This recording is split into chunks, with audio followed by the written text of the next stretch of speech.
Lantas kita ngomong, Pak, kalau orang pribadi, Pak. Nah, kalau orang pribadi, kebetulan Anda berkaitan penyediaan jasa. Misalnya nih, ada rumah sakit.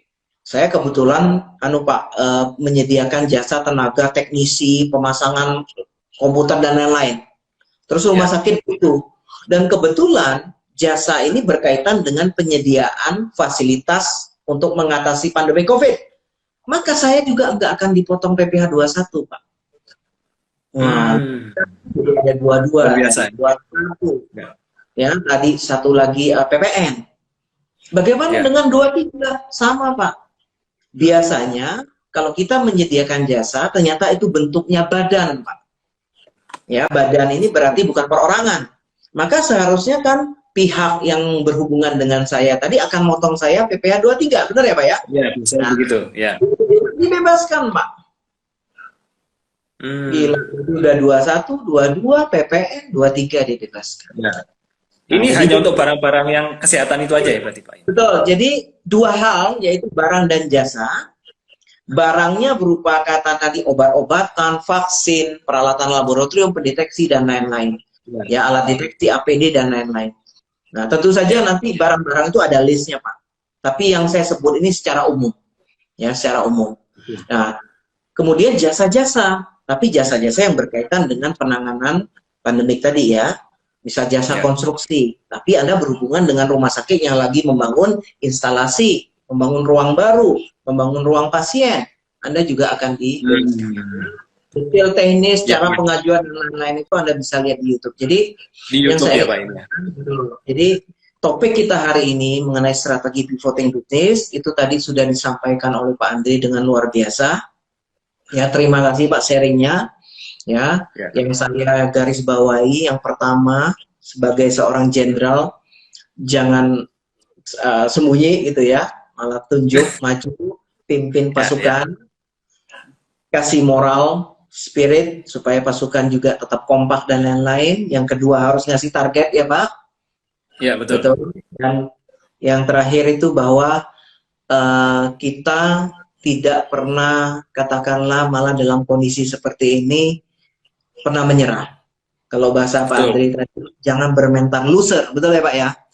Malah kita punya mental winner. Nah, dari saya Pak, tadi saya sudah sampaikan mengenai kira-kira secara pemerintah juga ikut membantu. Jadi ini saya yakin ya, ini sangat inspiring Pak apa yang Anda sampaikan. Jadi teman-teman, siapapun banyak yang ngomong begini. Bahkan tadi juga sudah ada yang WA saya Pak. Kenapa saya sampai ingin Pak Andri yang ngomong langsung? Karena saya tahu kok bahwa yang Pak Andri lakukan itu adalah sesuatu yang masuk akal dan siapapun sebenarnya bisa lakukan. Betul nggak Pak Andri? Betul, betul Pak. Karena waktu di WA dia tanya gini, Pak ngerjain apa ya? Ini sepi Pak bisnis saya. Kebetulan memang dia di bahan bangunan. Terus kebetulan dia juga investor di saham. Mau main saham juga ini bursa kan lagi bingung deh ini. Karena saya bilang, ya Pak, coba nanti malam ini saya nggak tahu nonton nggak beliaunya, tapi artinya coba jangan putus asa, ya tetap Pak di infrastruktur kita banyak yang bisa kita gali. Mungkin Pak Andri juga kaget kan, dari dulu menghubungi saya secara online kan nggak terlalu sulit kan. Malah sekarang saya yang aktif menghubungi Pak Andri, menghubungi siapa secara online, benar nggak Pak? Iya. Juga, saya juga sedang melakukan pivoting Pak, dari offline banyak ke online sekarang. Saya juga mau nggak mau, ya kan? Anda tahu sendiri kalau saya mengcoach Pak Andre, saya mengcoach Pak Herian dan teman-teman, saya harus datang. Nah sekarang dengan pandemi COVID saya nggak bisa pergi Pak, jadi otomatis saya ubah dalam bentuk online. Jadi saya pun sedang melakukan hal yang sama. Dan saya nggak putus asa, saya yakin kok apa yang kita lakukan kalau kita sungguh-sungguh pasti ada hasilnya. Betul ya Pak Andri ya? Betul. Pak, ini waktu sudah jalan karena biasanya IG gini kalau 1 jam itu langsung diputus. Nah, saya saya sudah sampaikan banyak hal, Pak Andri sudah sampaikan. Sekarang Pak Andri deh, ada kesimpulan apa? Mungkin katakanlah Pak, apa yang ingin Pak Andri simpulkan dari pembicaraan kita selama hampir 1 jam ini Pak? Silakan Pak. Ini tapi ada pertanyaan tuh Pak. Nggak tahu dari boleh, Pak siapa. Boleh. Wah, boleh sekali. Boleh Pak. Ini gimana ya? Saya Pak. Pak Andri, Pak Himawan, Ya. langkah apa yang bisa diterapkan untuk memotivasi tim agar tetap solid, totalitas, dan semangat untuk mencapai target yang sudah ditentukan perusahaan? Pak, saya akan Ini jawab. Saya ingin Pak Andre Pak jawab dulu gimana, deh. Pak? Oke. Nah, kan Anda sudah Ya, praktek. Yo. ya. Oke, Ya, kalau dari saya ya, ya, untuk bisa memotivasi kita, ya seperti yang saya bicarakan tadi, kita harus terjun dulu. Kita harus hadir di sana. ya. Karena Oke. energi tim beda kalau kita ada di lapangan. Ah, itu dia. Seperti itu. Ya, energinya pasti lain. Ya, Ya. Dan kemudian setelah itu kita harus sabar mendorong mereka, kita harus sabar mengcoach mereka, kita harus sabar mementoring mereka. Dan kalau capai target walaupun ini di tengah pandemi tetap harus ada reward. Harus. Nah, nanti kalau udah capai target sama aja ya ya pasti motivasinya lain lah, pasti. betul. Pasti Betul, seperti Pak. itu. Ya. Mungkin itu dari saya, Pak. Ya, oke. Sekarang dari saya, Pak ya. Iya, iya, Luar iya. biasa pertanyaan ini, karena tiap orang kan punya resep, bukan resep lah, artinya tindakan yang sudah dilakukan, Pak. Kalau Ya. dari saya jujur, saya bangun tim memang sudah cukup lama, saya udah 17 tahun di bidang konsultasi, Pak. Jadi beberapa tim saya itu yang sudah ikut cukup lama, dan mereka tahu bahwa, menurut saya, kata-kata Pak Andri itu paling penting. Kita sebagai jenderal, Pak, kita betul-betul harus walk the talk. Nah, itu Pak, walk the talk gitu. Betul. Jadi apa yang kita omongkan betul-betul kita praktekkan sehingga tim kita lihat, oh saya ini sedang mengikuti seseorang yang nggak cuma janji-janji doang, nggak cuma kalau katakanlah mulut manis, tapi apa yang diomongkan betul-betul dilakukan. Sehingga ketika pada saat dibutuhkan dalam kondisi seperti ini, katakanlah kayak perang begini, maka mungkin ya tanpa kita minta pun tim kita itu akan sama-sama bergerak dan mereka juga secara aktif dan secara kreatif bahkan bisa membantu memberi solusi, Pak. Ya. Ya, ya. Saya Betul. saya ingin jujur bahwa membina tim itu nggak bisa setahun 2 tahun, nggak bisa. Pak Andri tahu sendiri, Iya. ada 15 tahun Iya. di bisnis ini dan tim Anda itu bukan sudah ada yang belasan tahun, saya tahu persis. Ya, puluhan tahun ada. Lama-lama dan ada yang baru. Nah, secara kultur Pak nanti ketika bahwa dia tahu bahwa jenderalnya ini seorang yang sangat bisa diandalkan, seorang yang accountable, maka akan terbentuk nanti. Nah, para senior leader-leader Anda itu pun, atau kalau di saya leader-leader saya, mereka akan pasti tanpa udah nggak usah diomongin, Pak, dia akan ngikut, dia akan niru, dia akan memberikan sesuatu yang jenderalnya lakukan gitu loh. Nah, itu nanti sudah terbentuklah kultur di mana mungkin di situ ada disiplin dan lain-lain. Kalau di tempat saya kebetulan untuk membina tim, saya punya 3 pilar, Pak. Pilar pertama saya sebut compassion. Compassion ini ada rasa care, ada rasa peduli, ada rasa cinta yang dalam itu terhadap klien. Saya bilang malah nomor 1 compassion. Kenapa saya bilang? Pak ngadepin ini ada satu klien, dia lagi diperiksa. Wah, saya harus sampai mendampingi itu ke Kanwil, ya kemana-mana. Bahkan jujur, saya padat sekali jadwal. Saya bilang tidak. Nomor 1, dia yang lagi ada problem ini. Saya ubah, Pak, jadwal-jadwal. Saya dahulukan sampai dia selesai. Ke Kanwil jadwal nomor 1 dulu. Bukan berarti jadwal lain hilang, cuma kita alih-alihkan. Artinya dia menjadi prioritas. Karena disitulah letak kita menunjukkan juga ke tim kita bahwa perusahaan kita ini harus seperti ini. Ya, bahwa kita harus compassion, ada rasa empati kepada klien kita. Nomor kedua, kebetulan nyebutnya connect, Pak. Connect itu berarti kita ada hubungan, baik hubungan saya dengan tim, baik hubungan saya dengan klien, baik hubungan tim saya dengan klien. Harus ada connect. Jadi kita tahu, oh ada permasalahan apa, jadi sebelum dia menjadi lebih besar. Dan itu sangat intens, itu kayak seperti komunikasi lah Pak di keluarga. Seperti kayak keluarga gitu, kekeluargaan nih Pak. Betul Pak. Anda bayangkan, 2 sisi di saya itu semuanya tidak ada yang berkaitan dengan teknis Pak. Pertama compassion, kedua connect. Ya, itu di mindset di sini. Relationship. Ya. Sudah kalau orang bilang ini kita itu nanti dengan klien itu sudah tidak merebut market share, tapi hard share, Pak. Jadi Betul. hati kita rebut, betul. Ya. Baru yang ketiga, kalau saya menerapkan pilar ketiga, saya menyebutnya kompetensi. Ya, karena di saya di bidang Pak Adri, di bidang apapun Pak, kompetensi harus punya. Jadi nggak mungkin kita bina tim kita kalau ketika tim kita nggak terlalu tahu teknis. Harus tahu dong, karena memang kalau saya kebetulan kan saya akuntan, saya praktisi pajak, saya juga seorang business coach. Kalau saya dan tim tidak berkembang, bagaimana saya mau membimbing perusahaan lain, kan nggak mungkin Pak. Ya. Nah, dan itu saya lihat di Pak Andre, Pak Andre lakukan seperti masa-masa pandemik ini. Kata-kata Pak Andre, nah itu kalau dari saya kesimpulan luar biasa Pak ya.